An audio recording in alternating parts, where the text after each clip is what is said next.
everyone. Welcome to the New Hampshire Archaeological Society 2021 Archaeology Month presentations. My name is Linda Furterer, and I am the president of the New Hampshire Archaeological Society.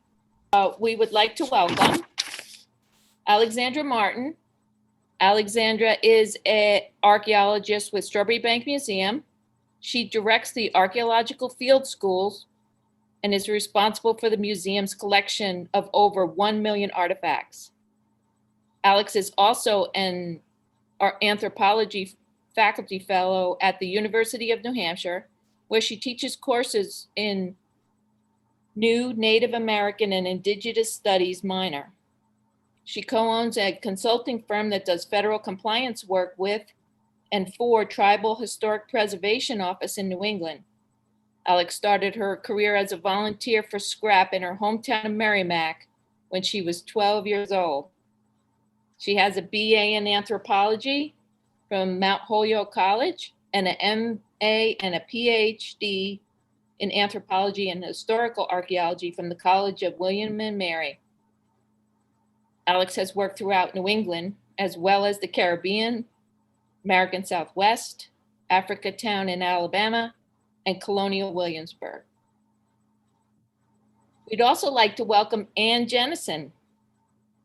Ann is a traditional Native American storyteller of European and Abenaki heritage, a grandmother, a co-curator of the People of the Dawnland Abenaki exhibit at the Strawbery Banke Museum in Portsmouth, New Hampshire, and a member of the New Hampshire Commission on Native American Affairs, an alumna of UNH and Lesley University, an affiliate faculty member of the UNH Native American and Indigenous Studies minor, and a retired history teacher. Welcome, Alex and Ann. Great, thank you so much. You're welcome. Yeah. We're so excited to begin this year's Archaeology Month here in New Hampshire. So we'd like to start our presentation with a land acknowledgement and acknowledge that in Portsmouth, where Strawbery Banke is located, and throughout all of New Hampshire, we're on the homelands of the Abenaki people who have ongoing cultural and spiritual connections to this area. We acknowledge the land and the people who have stewarded it through the generations. And just to give you a brief outline of what we'll cover in our presentation tonight, we'll begin with a little introduction to who the Abenaki people are, their history and present culture. We'll talk about Strawbery Banke Museum archaeology in particular, and then explain how historical information and archaeological information about the Abenaki people led to the development of the People of the Dawnland exhibit at Strawbery Banke. So I'm going to begin talking about probably the period most of you would be most familiar with, which is the ancient history of the Abenaki people here in New Hampshire and throughout the Northeast. But I'm also going to be talking about events that bring us right up to the current day in terms of Abenaki history and culture. And the overriding reason for that is because there is a myth that there are no Abenaki people in New Hampshire anymore. And so part of our work is to address that. So the Abenaki people, as you know, have an ancient and continuing 12,000-year presence in the Northeast. Abenaki territory includes the places that are now known as New Hampshire and Vermont, northern Massachusetts, Maine, southeastern Quebec, and the Canadian maritime provinces of Nova Scotia and New Brunswick. So the map kind of gives us a sense of this is a large swath of land. I'm ready, Alex, that's good. So through the archaeological evidence, tribal oral traditions, and written records, we know that the Abenaki people supported themselves here in the Northeast for thousands of years through living closely to the land, which gave them all the raw materials necessary to sustain life, provide housing, food, fuel, clothing, and transportation. The Abenaki maintained diplomatic negotiations and trade relationships with neighboring tribes.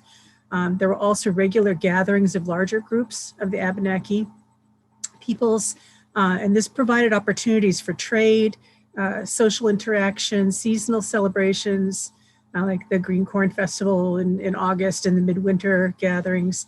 And this provided an opportunity and chances for younger people also to meet potential marriage partners. And for families, big family reunion. Through the centuries, Abenaki culture has gradually changed over time, maintaining traditional values while adapting to, ever advancing life ways and technological developments. Already.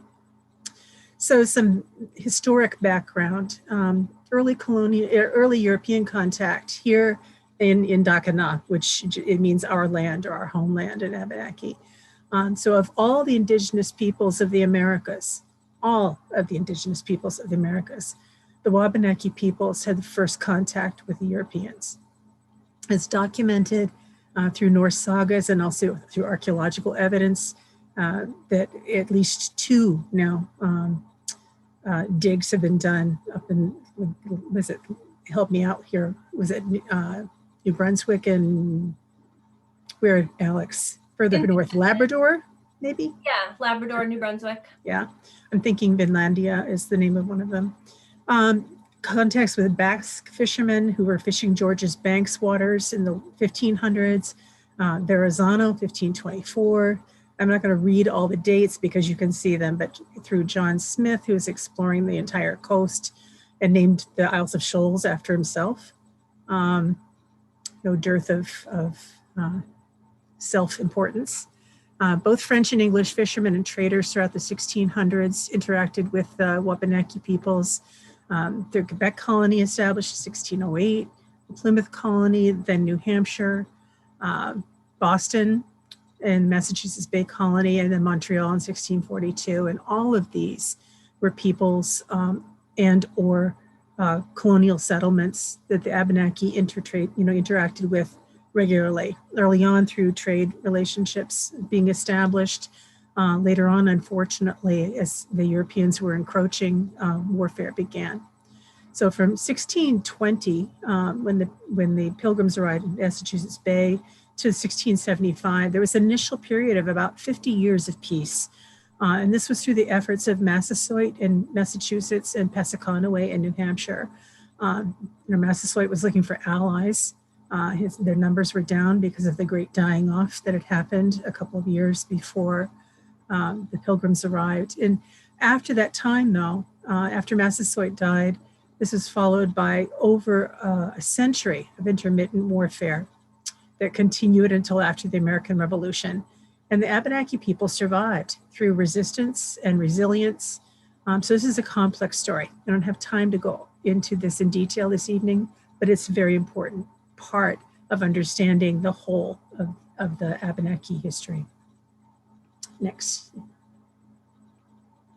So starting after the American Revolution, and the Abenaki people, depending on how you look at it, fortunately or unfortunately, had sided with the French in the French and Indian War. And then because the French lost to the English, they sided with the British during the American Revolution. And so this set us up for right after the American Revolution, a period of time where there was the Abenaki people, apparently many had withdrawn up to the northern parts of New Hampshire and Vermont and up to Quebec to the reserves at Odanak and Moulinak. And then the final strike was the 1830 Indian Removal Act. And this caused Abenaki who were still here throughout, the southern parts of northern New England to do what's being called by current scholars hiding in plain sight. Weird thing that just popped up on my screen. From the 1870s to about the 1920s, there's still an evidence of ongoing presence of Abenaki because people would winter up at Odanak and Moulinak and then spend the summer coming down through the New England into the big white summer hotels, selling their handcrafted goods, interacting with, thousands of tourists throughout the Northeast from the time right after the Civil War up until the 1920s. And then the 1920s through the 70s, the Abenaki continued to share parts of their cultural identity with their children. but to protect themselves, were staying under the radar by acculturating and assimilating still. But things started to change. In the 1970s, the American Indian movement, the AIM, began a sort of a pan-cultural Indian awareness. People were no longer in isolated groups and taking advantage of all the contemporary technologies for communication between peoples within tribes and between tribal groups. In the 1970s, or 78, excuse me, the Indian Child Welfare Act was passed, and also the American Indian Religious Freedom Act was passed, so that now children could not just be taken away from their families and put in boarding schools to be acculturated. And also the religions of the people were not illegal anymore, which they had been right up until 1978. So in our living, many of us are living memory. Yeah, I just put myself right in a generational group, didn't I? 1980, the Maine Indian land claim settlement was passed, over $80 million in reparation for land taken from the tribes in Maine. I'm thinking particularly the Penobscot and the Passamaquoddy. And I'm told that they invested in land. In 1990, the Native American Graves and Repatriation Act was passed, which I'm sure many of you as archaeologists are familiar with now, how that impacts your work. And also the Indian Arts and Crafts Act was created. Let's go on. So we're still here in spite of all of that long, deep history of falling to illness that there were no resistance to, and warfare, and everything that befell the Abenaki people and the relationships between them and the colonial and then later American presence. From the 1990s to the present, there's been a proliferation of Abenaki scholarship and cultural events, fresh perspectives on history of the Abenaki peoples, and a renewal of Abenaki culture, cultural education through powwows and schools and workshops. And much of this started, it just flowered with the Columbia's quincentennial, which was kind of ironic, but it seemed that many people were thinking he'd had the first 500 years of our history and it was time for a change of pace. In 2011, just so very recently, the New Hampshire Commission on Native American Affairs was created by law in New Hampshire.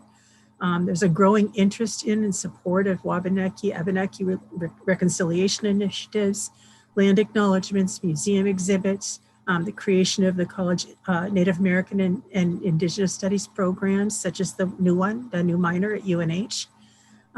Western Abenaki language programs are being run. It's a very active language revival program that's going on right now with over 1,000 people involved in online.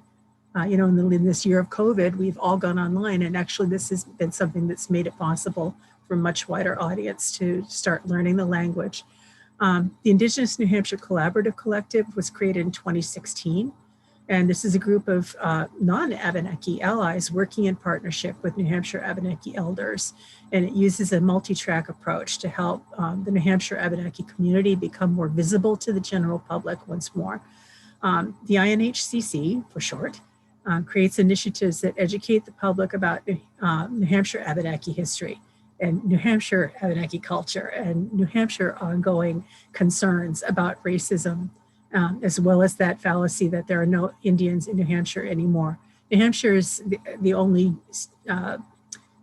territory within, the only state within larger Abenaki territory in the United States and in Canada that has no state recognized or federal recognized tribes and does not have a reserve. So that doesn't mean there are not Abenaki people here. It just means that this is the state where this is the geographical place where I think the tribe was most driven underground. Where are we? Currently, the UNH Sador series, lecture series, is hosting a series of webinars focusing on Indigenous issues, working in concert with the INHCC and New Hampshire Abenaki elders. So that's been a really successful ongoing event. There was just a wonderful presentation on Tuesday that I think will be available on the UNH Humanities website pretty soon when it's edited. There are already some videos there from previous presentations, and there's another presentation coming up on Earth Day. So you might want to take a look at those. Okay, Alix, I think we're done with this one. So I'll jump in, and because we've been doing lectures on Zoom these days, I never know how many people are familiar with Strawbery Banke Museum here in Portsmouth, New Hampshire. So if you've never gotten to visit yet, Strawbery Banke is about a 10-acre site with over 40 historic houses, most of which are on their original foundations. The museum was rescued by a group of preservationists from urban renewal in the 1950s and founded in 1958. And the houses are restored or rehabilitated to different periods in time. The earliest house on the grounds was built in 1695, and then we interpret different moments in the Euro-American history of Portsmouth up through the 1950s when the last families lived there before urban renewal. And archaeology has been going on at the museum for over 50 years for a variety of reasons. So the first excavations out on Puddle Dock, which is the big green space in the middle of the museum, was formerly a tidal inlet of the Piscataqua River, and then was filled in around the turn of the 20th century, and more buildings were built on top that were then cleared during the urban renewal phase. So the first archaeology was done with a backhoe, which is not our current style at Strawbery Banke, but Roland Robbins, who is famous for uncovering the Thoreau homestead at Walden Pond, went in and wanted to expose these wharves that used to line the tidal inlet and had been filled when the tidal inlet was filled in. He left us no notes, no organized artifacts. We just have a few photos, but that's really the origin of archaeology as a way to explore what elements of the past exist at Strawbery Banke. Since then, the department became more professional, and we began using archaeology for research, including for interpretation of the houses. So this garden image is an example of a place where we've used archaeological evidence, in this case, excavations in the 1970s and 80s behind the 1695 Sherburne House, to reconstruct the landscape. So these raised garden beds, the gravel pathway, and even many of the plants that are planted in this kitchen garden today are based on archaeological features and paleoethnobotanical analysis of the seeds and pollen of what the Sherburne family grew there in the early 1700s. And it's an important part of both experiencing the landscape and experiencing that moment in time. We've also used archaeology to inform Reconstruction. So this is a reconstruction of the Mary Ryder Privy. Most outbuildings on the landscape were torn down. You know, people didn't need outhouses once plumbing got to Portsmouth in the early 1900s. But it's hard to get a sense of what the landscape would have looked like in the 1700s and 1800s without these. So in the 1990s, excavation of the footprint of this privy, the shape and size, how many seats it would have held, all helped to inform this reconstruction that was done by North Bennett Street School architects. Also, anytime we do any new construction or rehabilitation of our existing houses, archaeology is an important way to mitigate any impact to cultural resources that we know are there. So over the 50 plus years of archaeology at Strawbery Banke, we've identified 30 different sites related to the houses throughout the grounds. And like Linda said at the beginning, accumulated a collection of over 1 million artifacts dating from, as you're about to see, about 12,000 years ago, often until, you know, last week, as we find trash at the top of our test pits. But among those 1 million plus artifacts, the collection of obviously pre-contact Indigenous artifacts is very small. The photographs here represent about half of the Indigenous collection, which is remarkable. And a lot of that is a result of the really heavy impact of Euro-American settlement in the area. You'll see a photo in a minute, but even the presence of wharves, the 40 houses that were built, and then additional filling and deconstruction that went on really impacted the more ephemeral resources that Indigenous people would have left behind.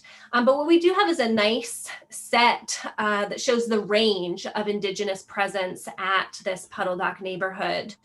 So over here, these lithic tools include a local chert Paleo Indian blade. So this dates to at least 10,000 years ago. In the middle, we have a fragment of a Merrimack projectile point dating to the Middle Woodland period, as archaeologists describe it, so between 6,000 and 8,000 years ago. And then this kind of maybe utilized flake made of Pennsylvania jasper dates to the Middle Woodland period, maybe 1,000 years ago or so. So these are great teaching tools to show both the vast range of Indigenous presence here and technological developments that occur over time. So when Indigenous people were hunting and butchering megafauna, they needed large blades. During the woodland period, as forests began to grow, they could use bows and arrows. Or during the Archaic period, and during the woodland period, as trade networks opened up, we see the introduction of exotic foreign materials like this Pennsylvania jasper. And we also find a handful of debitage and other flakes at most archaeological sites throughout the grounds. Here we have a collection of Indigenous ceramics, including a little rim shirt here, and then a wrapped cord impressed fragment. And then here is the one potentially Indigenous feature that I'm aware of on the grounds, a single possible wigwam post mold. So when Indigenous people came to the banks of the Piscataqua River for hunting and fishing, they would have built wigwams using saplings harvested from the area. And this stain in the subsoil at 171 to 179 centimeters below surface behind one of our houses there were many layers above it of 18th century and 19th century and 20th century deposits. And then way down at the bottom, this round stain about between 5 and 6 centimeters across, so perfect size. Unfortunately, we were digging in a prescribed area in a trench along the back of the house, so we weren't able to explore whether there was a circular footprint. But there's some suggestion not only of people passing through the area and dropping their hunting tools or pieces of their ceramics, but also living here. Like I mentioned, one of the reasons we don't find a lot of Indigenous artifacts is the drastic change to the landscape over time. So here's an illustration of what the tidal inlet leading to the Piscataqua River might have looked like before European contact. So people traveling by canoe, fishing. Here's a little oyster shell midden on the banks of the river. But by the turn of the century, this is just before the tidal inlet was filled in, it had become so choked with silt because of the merchant economy and the industry in the neighborhood that it wasn't a navigable channel anymore. And here it is today. You can see that large open green space. So it's been a goal of ours at the museum to include more information and education about the Indigenous presence. But with such a site-specific museum where we're interpreting houses to different moments in time, where we have information about the families and the people who live there, there hasn't been an obvious way to tell the story of an Abenaki family who lived on the grounds, or a exhibit space to show those artifacts and tell that story. But recently, at the national level, there's been a push toward addressing Indigenous histories and culture and decolonizing museum narratives. So I include this quote from a semi-recent publication by the American Alliance of Museums that describes decolonization as the long, slow, painful, and it's hidden by my Zoom tools, an imperfect process of undoing some of the damage inflicted by colonial practices that remain deeply embedded in our culture, politics, and economies.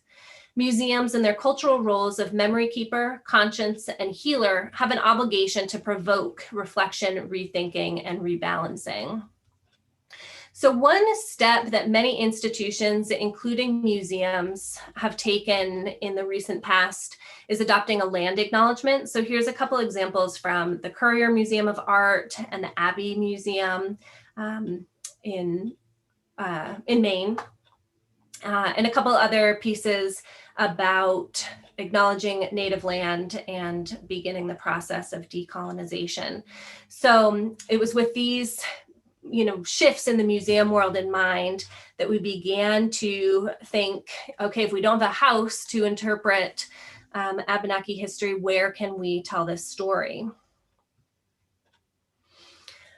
We were also inspired by a few other museums that either are dedicated to telling Indigenous stories or have included special exhibits in the past few years. So, of course, including the Mount Kearsarge Museum here in New Hampshire, Abbey Museum in Bar Harbor, Tamaquag Museum down near the Narragansett Reservation in Rhode Island, the Musée de Abenaki in, where is it, Anne, Montreal? It's at Odenak. So it's on the reserve.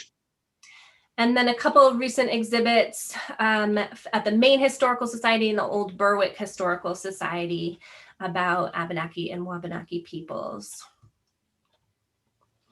So in thinking about a space where we could include information about the Indigenous history of our neighborhood, we looked to Jones House. So maybe some of you had the opportunity to visit Strawbery Banke back in the 1980s when Jones House was entirely dedicated to archaeology. And Jones House is where we're going, but this is it before we get there, showing some of our earlier archaeologists sorting artifacts from one of the many sites. And more recently, Jones House has become, we have a new, brand new building from 2007, the Carter Collection Center, which is now the Archaeology building. So Jones House became the Discovery Center, which isn't interpreting a specific moment in time or furnishing a room to tell the story. There's no role players. It's really a hands-on interactive space for families and children to get to, touch some stuff, which you can't often do in furnished rooms. So this is the space where we have now opened the People of the Dawnland exhibit. But now it's time to move into talking about the development of the exhibit. So I'll turn it back over to Anne. Okay. So I approached the museum in February of 2016. 2017. I had retired from teaching a few years earlier, but I had actually I'd gone through high school and matured in Portsmouth and was there in junior high when much of the initial development and even moving of buildings, at least one, maybe two, was going on. And in the back of my mind, through my whole years and years of teaching at the college level and at the high school level, in the back of my mind was always, someday I would like to really talk to Strawbery Banke Museum about whether or not they would have an interest in doing some interpretation of the Abenaki history of New Hampshire, starting with the history of the seacoast. But it's a much bigger picture than that, because the Abenaki people were not a sedentary people, a long time ago. That's something that happened when agriculture developed. So in February of 2017, I got in touch with some people in the education department, and we had a meeting. And in fact, that's when I met Alix. and started talking about the possibilities of what could happen, what could be done, especially because there was not a tremendous amount of evidence of Abenaki presence right on the museum property, but ample evidence of the Abenaki people throughout the seacoast area and the rest of northern New England. And so we started talking about the possibilities. And it was decided that I would come in a couple of days a week and be in one of the kitchens of one of the buildings and demonstrate some Abenaki crafts, and that would give me the opportunity to interact with visitors as they came through, and had many conversations and had people give feedback at the entrance building. And it turned out to be that it was so well received that the next summer I was moved into Jones House, which Alix was just describing, which is one of the two buildings that are educational buildings, interactive and classes run, that sort of thing. In one of them, and this is more the hands-on touchy-feely building. And so I wound up in a different kitchen, the kitchen in the back of Jones House. And again, a couple more days a week, it was maybe up to 3 days a week by then, and had a much larger opportunity, just because the space flowed better, to have conversations with visitors as they came through. And again, there was a lot of positive feedback. So that, I think, takes us to the next slide, where we got together, Alix and I and several members of the staff, our colleagues at Strawbery Banke, in the winter 2018-2019. And we had a meeting in February where we were talking about, how receptive people had been in the previous 2 seasons to learning more about the Abenaki people. And that led to a consultation in February that led miraculously to an opening of a room in Jones House as an Abenaki exhibit. We called People of the Dawnland exhibit, that opened when the season opened just a couple of months later. It came together phenomenally quickly. It's quite, I think, unusual that happened, but it was a tremendous team effort. And so we're going to talk a little bit about that. But what you're seeing here is a collage that represents some of the things that are exhibited around the museum.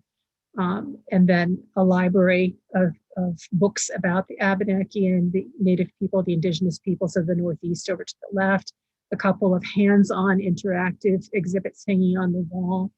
And then I think we could go to the next slides and talk a little bit more about what happened from there. Yeah. So much the same way Anne just began this presentation, one of the things that was important to all of us when we, so Anne, I, and members of the education department sat down to think about how to turn this room into a dedicated space. One of the things that was really important to all of us was to not anchor the Abenaki experience only in the ancient past, but also to talk about the historic period and the present. So we came up with this idea of having triptychs that would represent the sort of overarching story of the Abenaki people from ancient times to present. And so those are the 3 central themes of the exhibit that are what we interpret as people are coming through. We usually have somebody in there. It's been me to this point. There may not always be. I hope there will be more people who will be doing demonstrations of various crafts.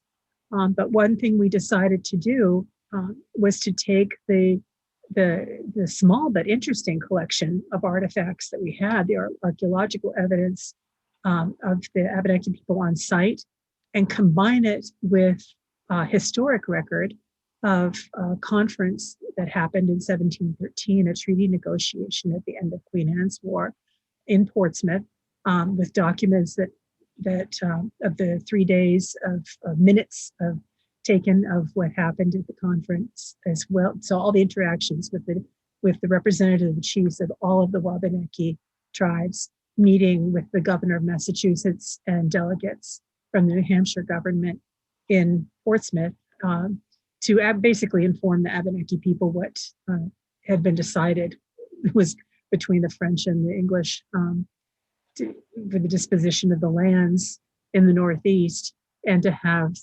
these representatives sign a treaty, which basically said they were submission to Queen Anne.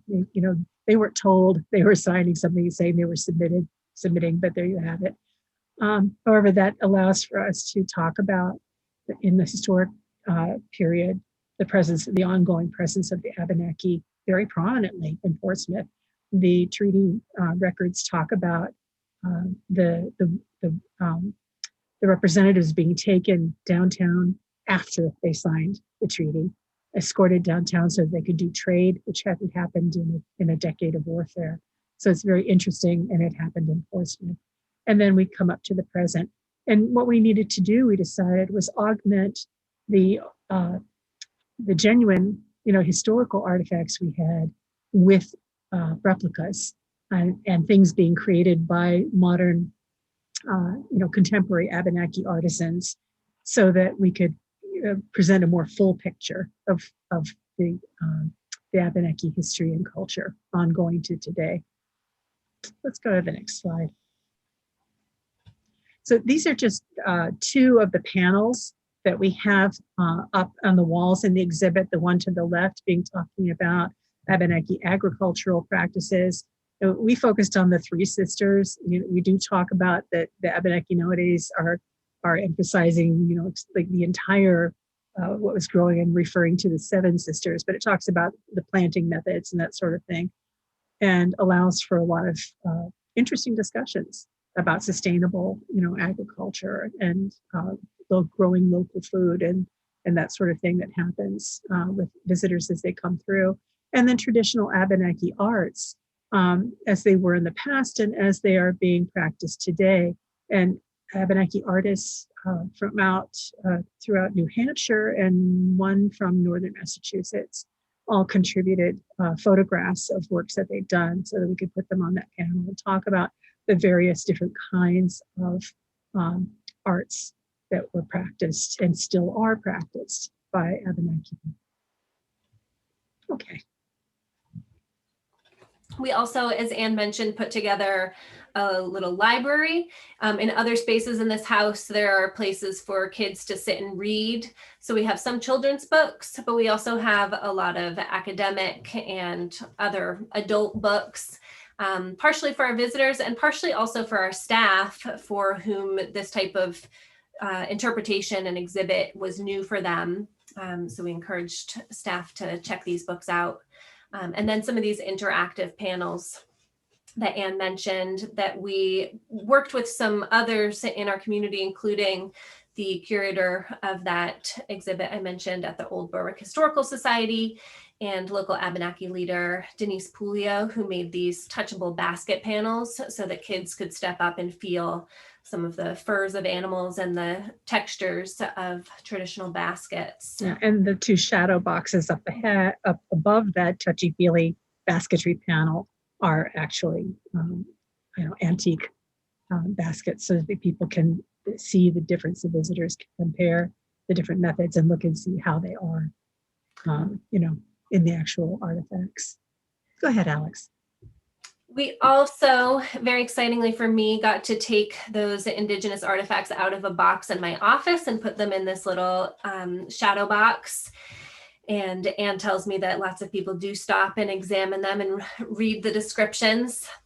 And then this counter below is the top of this exhibit case, which includes some other objects, including this replica wampum belt, representation of oyster shells, sweetgrass, a smudge bundle, some other historic pieces. Yeah, corn and that I was happy that went in. That was a grinding stone that my father unearthed in Portsmouth in the late 60s.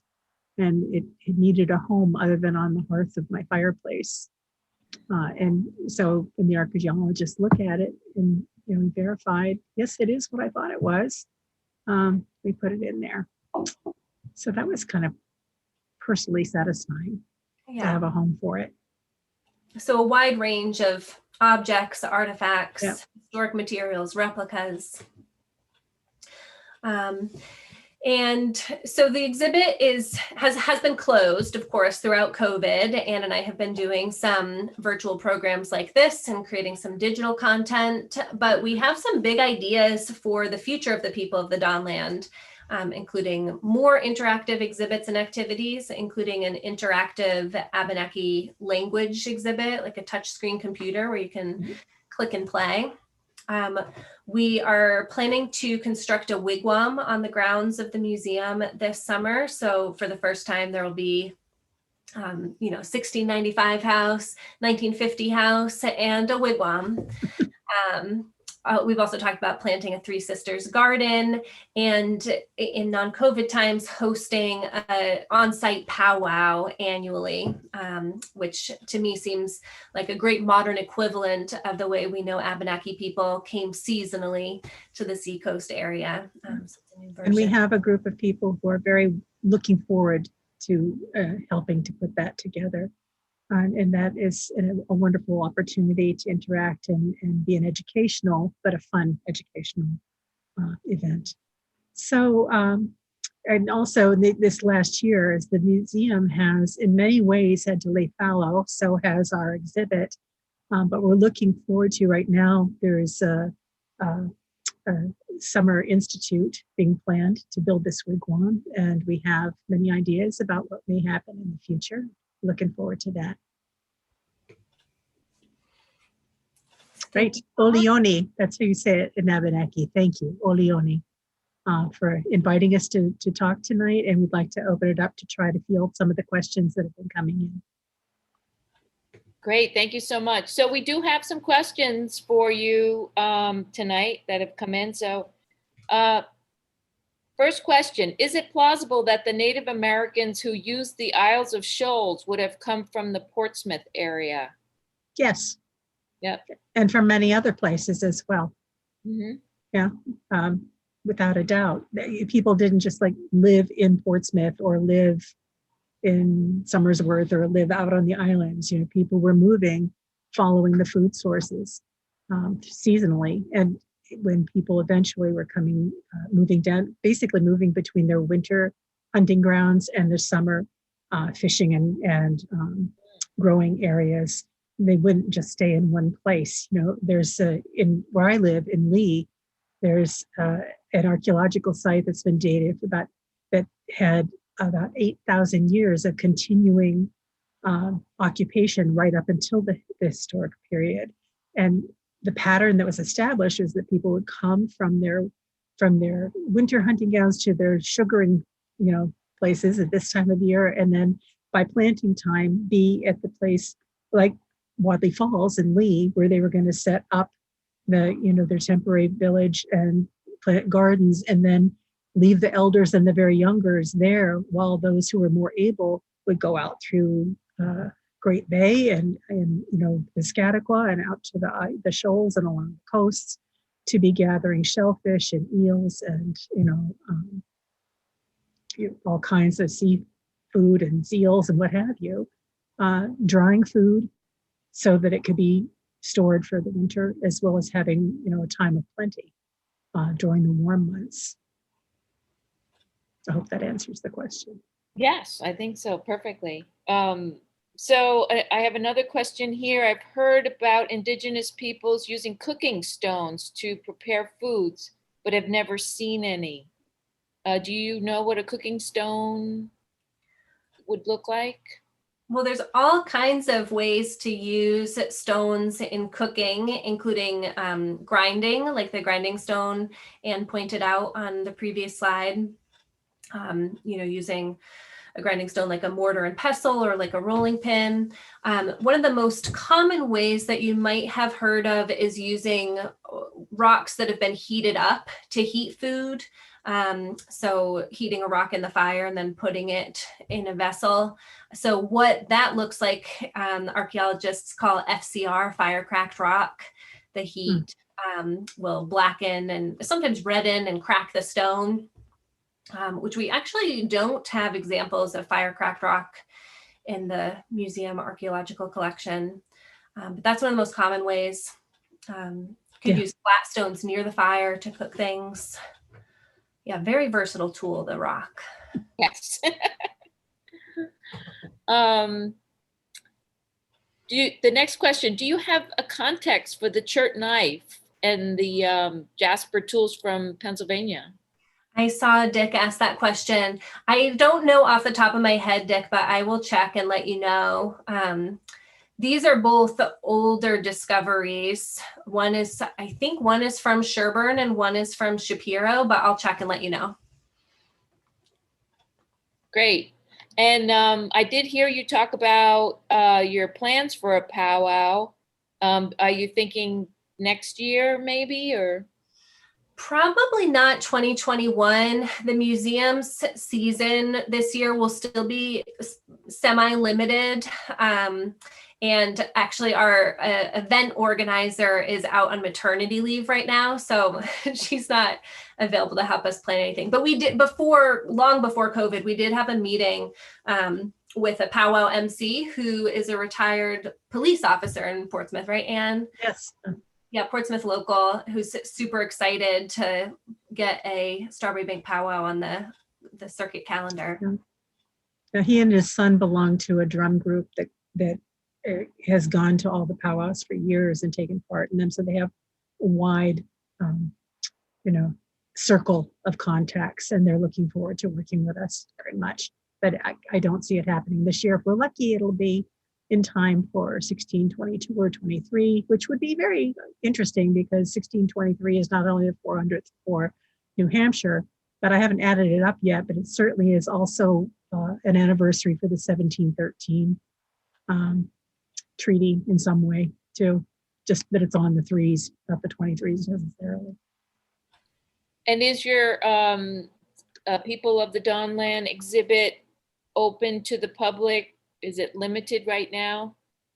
Yeah, we're outside the museum's regular season anyway. I don't know whether we'll be opening Jones House this summer, which is one of the reasons that we are gearing up to build this wigwam and plant a Three Sisters garden, because we don't want to not continue our People of the Dawnland interpretation. So I'm not sure what the truthfully, we just don't know yet. Yeah. Another question, do you have any information about how sea levels have changed in the area in the past and maybe will it in the future? Yes, sea level rise is another big focus of the museum right now. My colleague Rodney Rowland, who is the Director of Special Projects and now of Sustainability at Strawbery Banke, because he's been working so much on this sea level rise problem. In fact, if you Google Rodney Rowland Strawbery Banke, I'm sure you'll find some of his recent lectures. But yeah, because those houses were built right along the tidal inlet, they are suffering a lot of flooding still. Just because the tidal inlet was filled in doesn't mean that the groundwater isn't still rising and falling with the tides.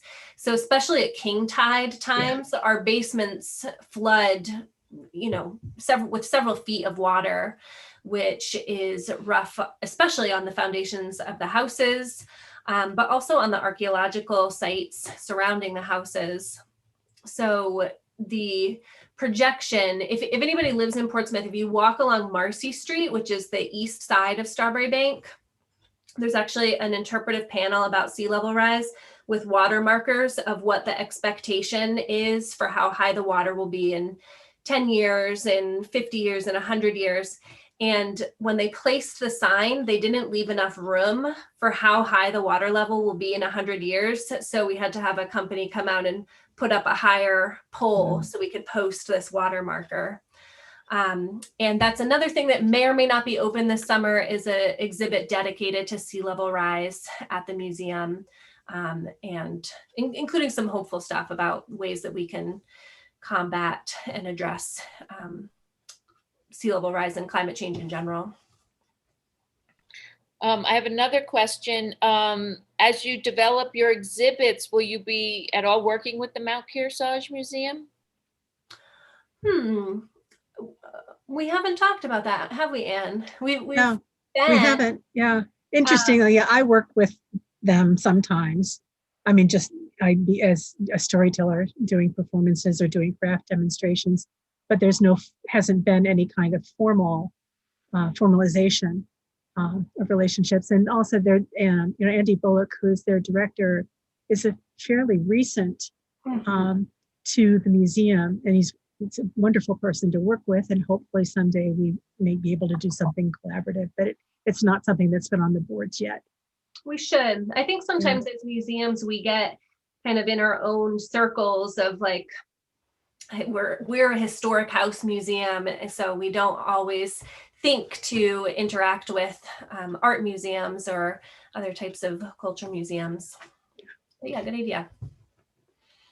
Great. Well, I think that's the end to our questions for tonight. I want to thank Ann Jennison and thank Alix Martin so much for this presentation. It's been amazing.